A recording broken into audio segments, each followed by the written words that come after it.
तुम्हालाही आगरी कोळी मसाल्याचं प्रमाण हवंय? आपल्या फॉलोअरच्या रिक्वेस्टनुसार आगरी कोळी मसाल्याचे प्रमाण आज मी घेऊन आलेले आहे।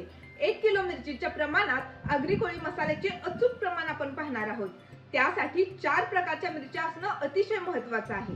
बॅडगी मिरची 500 ग्रॅम, संकेश्वरी मिरची 300 ग्रॅम, काश्मीरी मिरची 100 ग्रॅम, लवंगी मिरची 100 ग्रॅम, धने 150 ग्रॅम, जिरे 20 ग्रॅम, मोहरी 20 ग्रॅम, काळी मिरी 20 ग्रॅम, लवंग 15 ग्रॅम, दालचिनी 15 ग्रॅम, बदाम फूल 15 ग्रॅम, खसखस 10 ग्रॅम, हळकुंड 10 ग्रॅम, बडीशेप 10 ग्रॅम, रामपत्री 10 ग्रॅम, जायपत्री 10 ग्रॅम, मसाला वेलची 10 ग्रॅम, हिरवी वेलची 10 ग्रॅम, सुंठ 10 ग्रॅम, तमालपत्री 10 ग्रॅम, मेथी 5 ग्रॅम, शहाजिरे 5 ग्रॅम, दगडफूल 5 ग्रॅम, त्रिफळ 5 ग्रॅम, मीठ 100 ग्रॅम, खडा हिंग 5 ग्रॅम, जायफळ 1 नग।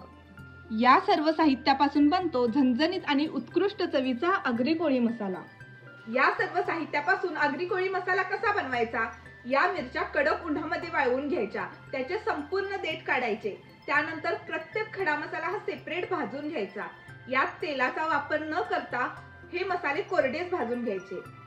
हे सर्व साहित्य एकत्र डंकामध्ये कुटण्यासाठी घालायचे। त्यानंतर बनतो उत्कृष्ट चवीचा असा हा आगरी कोळी मसाला। या पद्धतीने बनवलेला आगरी कोळी मसाला तुम्हाला हवा असेल किंवा बनवून घ्यायचा असेल तर खाली दिलेल्या नंबरवरती तुषार मसाल्याशी नक्की संपर्क साधा।